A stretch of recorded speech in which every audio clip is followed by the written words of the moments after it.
Hello everyone, myself Khyati Vyas from JMP English Medium Saraswati Group of Education.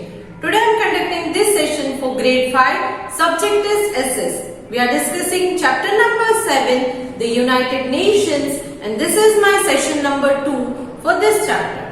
So kids, what have we learned in this chapter in our previous session? We learned regarding what is United Nations, how many members are there in the United Nations, what is its objective, what is the symbol of United Nation. All these things we have already discussed in our previous session. In today's session we will discuss the organs of the United Nations or organs of the UN. So let us start today's session. United Nations has 6 major bodies which function under it. United nation में 6 अलग अलग department है जो काम करते हैं. The general assembly, the security council, the economic and social council, the trusteeship council, the international court of justice and the secretariat. So ये सारे के सारे जो मैंने बोले ये सारे बॉडीज है, 6 major bodies of the United Nations. Now let us take one by one all these bodies. Let's see what they do. कि ये 6 bodies जो है यूनाइटेड नेशंस के, ये क्या काम करते हैं, इनका क्या काम होता है, क्या रोल है, ये one by one हम डिस्कस करेंगे. Number 1, the General Assembly. It is the main body of the UN that consists of representative of all member nation. ये मेन है, मेन बॉडी या मेन ऑर्गन है यूनाइटेड नेशन का. इसमें जितने members हैं यूएन के सारे पार्ट लेते हैं. All member nations have equal representation and the right to vote. सारे मेंबर्स को इक्वली रिप्रेजेंट करने का मौका मिलता है एंड वोट करने का भी मौका दिया जाता है. The general assembly holds one session every year. Every year general assembly का एक मीट होता है. एक सेशन मतलब एक मीट होती है जनरल असेंबली की यूनाइटेड नेशंस में. But special session can be held if necessary.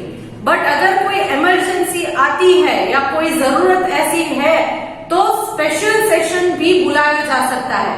But normally yearly one general assembly की सेशन होती है. The Assembly discuss international problem. ये क्या काम करती है? इंटरनेशनल प्रॉब्लम्स को डिस्कस करती है. जैसे कोई फॉर नाउ ये कोरोना वायरस का जो प्रॉब्लम है ये इंटरनेशनल प्रॉब्लम है, तो इसके बारे में डिस्कस कर सकते हैं वो लोग सेशन बुलाकर. Then recommend peaceful settlement of dispute. अगर कोई डिस्प्यूट है, कोई मिसअंडरस्टैंडिंग हुई है या कुछ डिस्कशन की जरूरत है, कोई 2 कंट्रीज हैं वो एक दूसरे की बात से सहमत नहीं है, तो उस डिस्प्यूट को पीसफुली सेटल डाउन करना वो काम करते हैं. The budget of the UN overseas the budget of the UN. मतलब यूनाइटेड नेशंस का जो बजट है, क्योंकि ये बहुत सारे प्रोग्राम्स करते हैं तो उनको भी फंड चाहिए, पैसे चाहिए, तो इनका बजटिंग करना मतलब कितने पैसे हैं और कितने पैसे हम यूज कर सकते हैं इसके बारे में डिस्कस करना. Collect report of the UN. United Nations के जो रिपोर्ट्स है उन्होंने क्या काम किए, कैसे काम किए, कहाँ काम किए, किसने किए, ये सारे के सारे रिपोर्ट्स जो है कलेक्ट करना.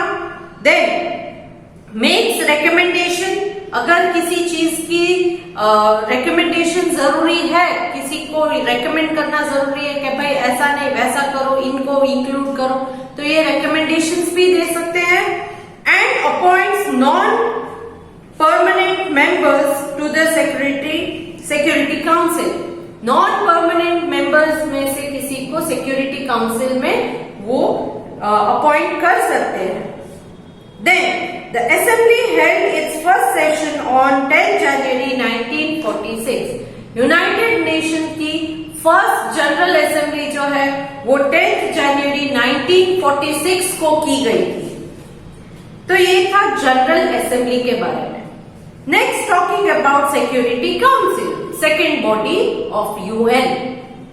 It is the most important organ of UN, ये भी एक इंपॉर्टेंट ऑर्गन है यूएन का। It is responsible for maintaining international peace and security, पूरी दुनिया में शांति और सारे लोग सिक्योर होकर रहे, इसकी जवाबदारी होती है इन लोगों की। It has 15 members, out of which 10 are chosen from among the UN members countries.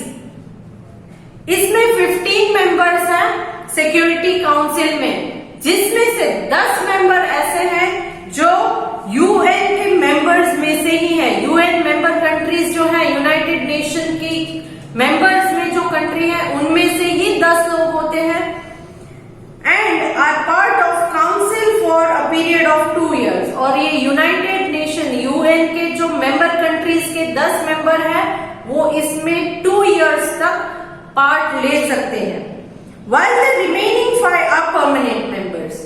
तो 15 मेंबर्स में से 10 मेंबर्स यूनाइटेड नेशन यूएन में से लिए जाते हैं और इनका टाइम होता है, वर्किंग पीरियड कितना होता है, 2 years। बाकी के जो 5 लोग हैं वो परमानेंट मेंबर्स होते हैं। ये 10 लोग जो है यूएन के वो चेंज हो जाएंगे आफ्टर 10 years। अगर जरूरत पड़ती है तो वो चेंज हो जाएंगे आफ्टर 2 years, बट बाकी के 5 members they are permanent members. The 5 permanent members are, और ये 5 परमानेंट मेंबर्स कौन कौन सी कंट्रीज के हैं, USA, UK, Russia, France and China. Once again, USA, UK, Russia, France and China. ये जो 5 कंट्रीज है इनके रिप्रेजेंटेटिव जो यूएन में है, ये 5 परमानेंट मेंबर्स हैं। बाकी के मेंबर्स जो हैं वो 10 मेंबर्स परमानेंट नहीं होते हैं, they work for the period of 2 years। The council held its first session in 1946। यहाँ सिक्योरिटी काउंसिल का फर्स्ट सेशन भी 1946 में हुआ था। The 5 permanent members have the vote power। In 5 permanent members को वोटिंग की पावर दी गई है। It means that if out of these 5 any one member vote against the matter being discussed, इसका मतलब क्या है, किस चीज के लिए वोट करना, यहां पर जो भी मैटर डिस्कस होती है उन मैटर में इन 5 लोगों में से अगर एक भी डिसएग्री करता है कि भाई मैं इस बात से सहमत नहीं हूं, I do not agree to this matter, the matter is not pass, तो उस मैटर को आगे पास नहीं किया जा सकता। अगर ये 5 परमानेंट मेंबर है वो इस मैटर, कोई भी मैटर डिस्कशन चल रहा है तो उससे एग्री करते हैं तो ही वो मैटर आगे पास होगा। If he does not agree, then the matter will not pass। It will have to be discussed and voted on again later। तो जब ऐसी सिचुएशन आती है तब इस मैटर को फिर से डिस्कस करके फिर से इस पर वोट किया जाता है। If there is any conflict in the world, अगर पूरी दुनिया में कोई कॉन्फ्लिक्ट मतलब कि मतभेद हो रहा है, कोई झगड़ा हो रहा है, The Security Council tries to stop it। तो सिक्योरिटी काउंसिल का ये काम होता है कि उस कॉन्फ्लिक्ट को स्टॉप करना, उस झगड़े को स्टॉप करना। Has peace talks, शांति से बात करनी है दोनों देशों से या कहीं भी जो कॉन्फ्लिक्ट है तो दो जो ऑपोजिशन पार्टी है उनके साथ बैठकर बात करनी है। And at times sends it peace keeping forces, और अगर जरूरत पड़े तो अपनी पीस कीपिंग फोर्सेस को वहां पर भेजकर वहां के जो सराउंडिंग एरिया में एनवायरनमेंट अगर कोई कॉन्फ्लिक्ट वाला बन गया है तो वहां सब शांत करवाना, ये काम होता है सिक्योरिटी काउंसिल का। Next is the economic and social council.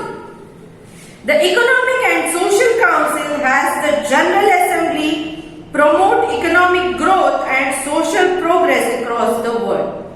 तो ये इकोनॉमिक एंड सोशल काउंसिल इसका क्या काम है, ये हेल्प करता है कि जनरल असेंबली में जो फर्स्ट पॉइंट हमने डिस्कस किया था जनरल असेंबली, इसमें promote economic growth, general assembly में इकोनॉमिक ग्रोथ मतलब पैसे से रिलेटेड ग्रोथ होनी चाहिए, एंड सोशल प्रोग्रेस, और पूरी दुनिया में सोशल प्रोग्रेस मतलब मानवता की भी प्रोग्रेस होनी चाहिए। It handles problems related to economy, economy मतलब पैसे से रिलेटेड कोई प्रॉब्लम है तो इसे के हैंडल करना, ये इसका काम है। And society such as poverty, और सोसाइटी में कोई प्रॉब्लम है जैसे कि पॉवर्टी मतलब बहुत गरीब देश है, इलिटरेसी मतलब जहां पर पढ़ाई लिखाई नहीं हो रही है, कुछ नॉलेज की कमी हो रही है, फेमिनाइन एंड सो ऑन। तो ये फेमाइन और बहुत सारे ऐसे प्रॉब्लम्स है सोसाइटी में, तो उसे दूर करना, ये सारे काम ये इकोनॉमिक एंड सोशल काउंसिल करता है। The council has 54 members. इस इकोनॉमिक और सोशल काउंसिल में 54 मेंबर्स हैं who are elected by general assembly for the period of 3 years। और ये जो मेंबर्स है 54 मेंबर्स, इसको जनरल असेंबली वालों ने यहाँ पर इलेक्ट किया हुआ है, और इनका वर्किंग पीरियड होता है 3 इयर्स का। एक बार इलेक्ट होने के बाद 3 साल तक वो 54 मेंबर्स जो है वो इकोनॉमिक एंड सोशल काउंसिल के अंडर काम करते हैं। It generally meets twice a year, और इसकी मीटिंग साल में 2 बार की जाती है। Next is trusteeship council. Next point इसमें है वो है ट्रस्टीशिप काउंसिल। फर्स्ट पॉइंट था general assembly, second one was security council, then third one was economic and social council. Now the fourth one is trusteeship council. It was established in 1945 to help the countries which were under the colonial power. ये 1945 में बनाया गया था उन countries की मदद के लिए जो कॉलोनियल पावर में रहते थे। कॉलोनियल पावर मतलब कोई एक प्रोमिनेंट पावर उन पर रूल किया था।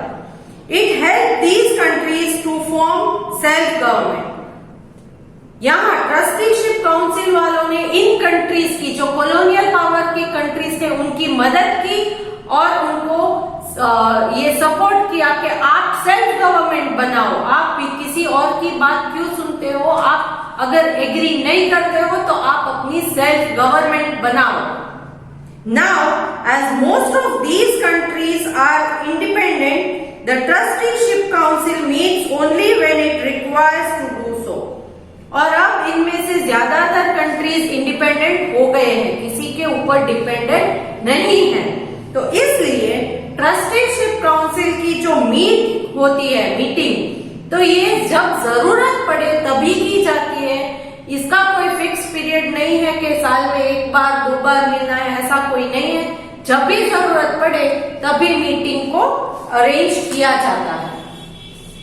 Next fifth one is the international court of justice.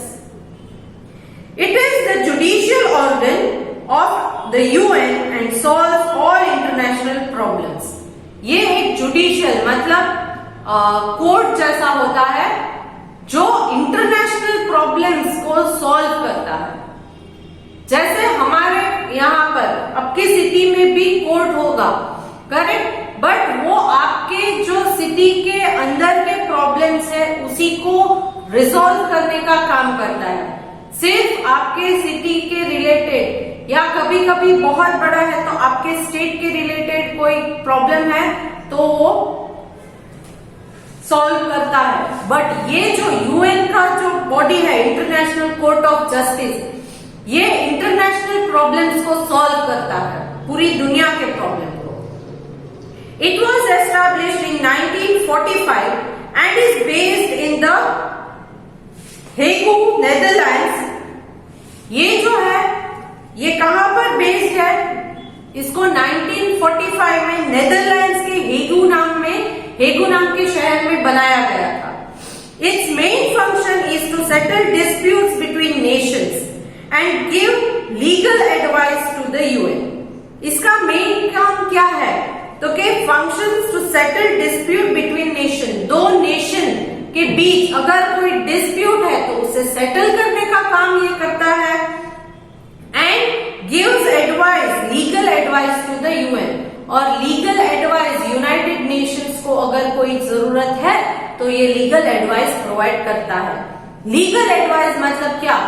Legal advice मतलब जो नॉर्म्स या जो रूल्स के मुताबिक जो होना चाहिए, जो फॉलो करना चाहिए, उसी को फॉलो करते हुए कोई डिसीजन लेना है यूनाइटेड नेशन को, तो ये लीगल परमिशन यहां से दी जाती है। इट हैज 15 जजेस who are elected for the period of 9 years. तो यहाँ इंटरनेशनल कोर्ट ऑफ जस्टिस में 15 जज होते हैं, 15 जजेस, और ये 15 जज एक बार इलेक्ट होने के बाद 9 इयर्स तक यहाँ पर काम करते हैं। इनका वर्किंग पीरियड है 9 years. Next, the last organ, that is the secretariat. It is one of the main organ of the UN and handles all administrative work. ये भी एक मेन ऑर्गन है यूएन का, और सारा यूएन का एडमिनिस्ट्रेटिव वर्क जो है वो यही हैंडल करता है। एडमिनिस्ट्रेटिव वर्क मतलब सारे कामों को ऑब्जर्व करना, वहां पर कुछ लीगली आगे बढ़ना है, कुछ हेल्प की जरूरत है, तो ये सारे एडमिनिस्ट्रेटिव वर्क यही करता है। It is headed by the secretary general. इसके हेड को सेक्रेटरी जनरल कहा जाता है।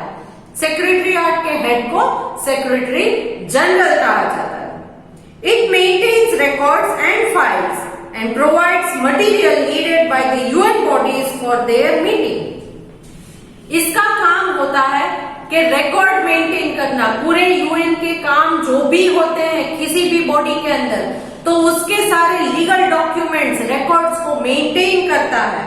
And it provides material needed by the UN bodies. और UN bodies जो है, ये बाकी के जो 5 बॉडीज के बारे में हमने डिस्कस किया, तो इनकी जब मीटिंग होती है तब उनको किसी डॉक्यूमेंट की जरूरत है, तो वो डॉक्यूमेंट्स उन्हें यहाँ सेक्रेटरीट से मिल जाते हैं। The secretariat was established in 1945. इसको भी 1945 में एस्टैब्लिश किया गया था।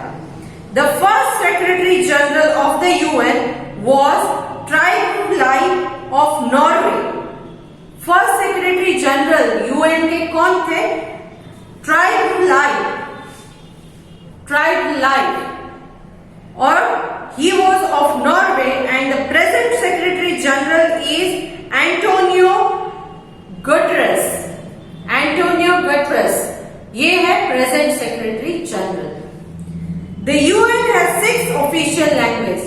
यूनाइटेड नेशंस जो इतने सारे काम करते हैं इंटरनेशनल लेवल पर, इसमें 6 ऑफिशियल लैंग्वेज को अपनाया गया है। They are English, French, Russian, Spanish, Chinese and Arabic. तो ये 6 लैंग्वेजेस को उन्होंने ऑफिशियली अपनाया है। तो these were all the 6 organs or 6 major bodies that function under the United Nations. तो ये जो 6 डिपार्टमेंट्स हैं वो एक साथ मिलकर हमारे इंटरनेशनल पीस और सिक्योरिटी को मेंटेन करने का काम करते हैं। हर डिपार्टमेंट में एक अलग काम किया जाता है, करेक्ट? तो ये हर डिपार्टमेंट जो है बहुत ही ज्यादा जरूरी है। इनके वर्किंग पीरियड, इनके नंबर ऑफ मेंबर्स सारे अलग अलग हैं, तो इनको याद करना भी जरूरी है। सो ये कौन से 6 मेजर बॉडीज थे which function under the UN? They are the general assembly, the security council, the economic and social council, the trusteeship council, the international court of justice and the secretariat. Secretariat का काम है पूरा administration को handle करना, देखना। Then we also discussed के 6 official languages UN की जो उन्होंने अपनाई हुई है वो कौन कौन सी है? They are English, French, Russian, Spanish, Chinese and Arabic. तो ये 6 ऑफिशियल लैंग्वेजेस हैं यूएन के और 6 जो है मेजर बॉडीज ऑफ यूएन। तो इनके बारे में हमने आज के सेशन में डिस्कस किया है। ओके, सो आई होप कि आज के सेशन में हमने जो डिस्कस किया वो आपके समझ में आ गया होगा। Next session we will carry forward with the specialized agencies of the UN. But before I start next session, I request you to go through the textbook. एक बार textbook में से जो मैंने आज के सेशन में एक्सप्लेन किया है वो आप रीड करोगे, और कोई भी डाउट है तो एक बार फिर से रिवाइंड करके वीडियो देखिए, शायद आपके समझ में आ गया। फर्दर क्वेरीज है तो you can contact me. Okay, now I'm sending a PDF that is as usual fill in the blanks based worksheet है, जहां पर आपको आंसर्स ऑलरेडी हिंट बॉक्स में दिए गए हैं। करेक्ट आंसर को सिलेक्ट करके ब्लैंक को फिल करना है आपको। ओके, सो अगर आपको ये वीडियो पसंद आया है तो लाइक पर क्लिक कीजिएगा and see you in the next session. Bye.